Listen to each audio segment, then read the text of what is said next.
നടിയെ ആക്രമിച്ച കേസിലെ അതിജീവിതയെ സമൂഹമാധ്യമങ്ങളോട് അധിക്ഷേപിച്ച സംഭവത്തിൽ പ്രത്യേക അന്വേഷണ സംഘം കേസെടുക്കും.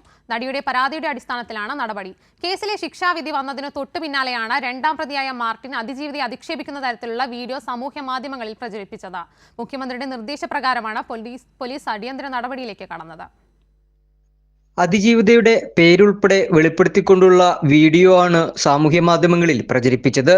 അതിജീവിതയെ അധിക്ഷേപിക്കുന്ന തരത്തിലുള്ള ഈ വീഡിയോ നിരവധി ആളുകൾ ഷെയർ ചെയ്യുകയുമുണ്ടായി.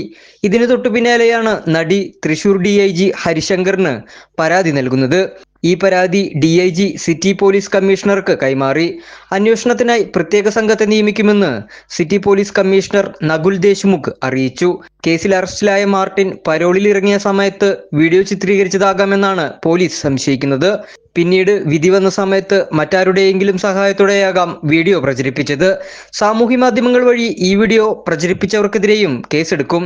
ഗുരുതരമായ സൈബർ വകുപ്പുകൾ ചുമത്തിയായിരിക്കും പോലീസ് കേസെടുക്കുക. കഴിഞ്ഞ ദിവസം അതിജീവിത മുഖ്യമന്ത്രി പിണറായി വിജയനെ നേരിൽ കണ്ടിരുന്നു. സാമൂഹ്യ മാധ്യമങ്ങളിൽ നേരിടുന്ന ആക്ഷേപത്തെക്കുറിച്ച് പരാതിയും അറിയിച്ചിരുന്നു. മുഖ്യമന്ത്രിയുടെ നിർദ്ദേശപ്രകാരമാണ് പോലീസ് അതിവേഗ നടപടിയിലേക്ക് കടന്നത്. കൈരളി ന്യൂസ്, തൃശൂർ.